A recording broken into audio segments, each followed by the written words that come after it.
ওই মেয়েটা আমাকে এইভাবে অভিশাপ দিয়ে গেল, ওর অভিশাপ আবার সত্যি হয়ে যাবে না তো? না না, অভিশাপ আবার সত্যি হয় নাকি? কিন্তু যদি সত্যি হয়ে যায় তাহলে না না, তার থেকে ভালো আমি ওকে কাজটা দিয়েই দিই। এই দাঁড়াও দাঁড়াও দাঁড়াও, তুমি ইন্টারভিউ পাস। আমি তো আপনার কাছে কোনো ইন্টারভিউই দিইনি। আরে সব দিয়েছো, তুমি যখনই চলে এসেছিলা তখনই তোমার ইন্টারভিউ হয়ে গেছে। কিন্তু ইন্টারভিউয়ে পাশ হলেও আপনি তো আমাকে চাকরি দেবেন না। চাকরি দেবো দেবো, তার আগে তোমার অভিশাপটা তুলে নাও। সত্যি? আমি যদি আমার অভিশাপ তুলে নিই তাহলে আপনি আমাকে কাজ দেবেন? হ্যাঁ হ্যাঁ সত্যি, কিন্তু তাড়াতাড়ি আগে অভিশাপটা তুলে নাও তো। ঠিক আছে, আমি আমার অভিশাপ তুলে নিলাম। ঠিক আছে, আমিও তোমাকে কাজ দিয়ে দিলাম, তুমি কাল থেকেই জয়েন করো।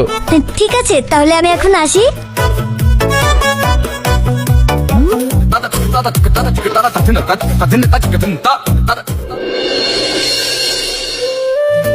আচ্ছা রুমিতা, তোমার ভবিষ্যতের স্বপ্ন কি? মানে ভবিষ্যতে কি হতে চাও? আমার সেরকম কোনো ইচ্ছা নেই। একটা বড় লোকের ছেলেকে দেখে পটিয়ে প্রেম করে বিয়ে করে নেব, তাহলেই হয়ে গেল, ব্যাস। কিন্তু বড় লোকের ছেলেকে পটানো তো অত সহজ না, তুমি তো পারবা না। পারবো না, চেষ্টা করব, আর চেষ্টা করলে সব পাওয়া যায়। শোনো, তোমাকে একটা টিপস দিই, যদি সেটা পারো তাহলে জানবো তুমি বড় লোকের ছেলেকে পটাতে পারবা। কি টিপস? তুমি আমার চোখের দিকে 1 মিনিট তাকিয়ে থাকো, যে বেশিক্ষণ তাকিয়ে থাকতে পারবে সে পটাতে পারবে। ঠিক আছে, তাই হলো।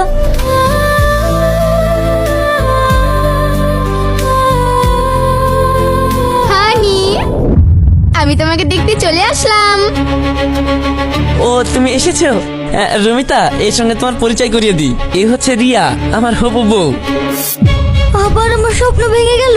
আমি ভেবেছিলাম রাশিদকে পটিয়ে বড় লোকের বউ হয়ে যাব, কিন্তু ও তো অলরেডি বিয়ে করার জন্য মেয়ে ঠিক করে ফেলেছে। এখন তাহলে আমার কি হবে?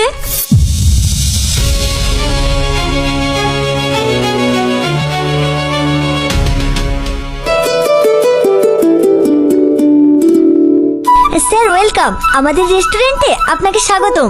আসুন আসুন, বসুন বসুন।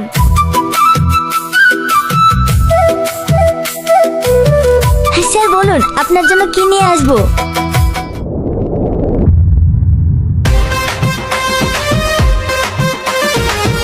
স্যার বলুন, আপনার জন্য কি নিয়ে আসবো?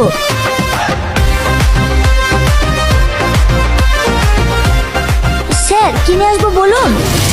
ও হ্যাঁ, আপনি ভালোবেসে যা নিয়ে আসবেন নিয়ে আসুন, আমি তাই খেয়ে নিব।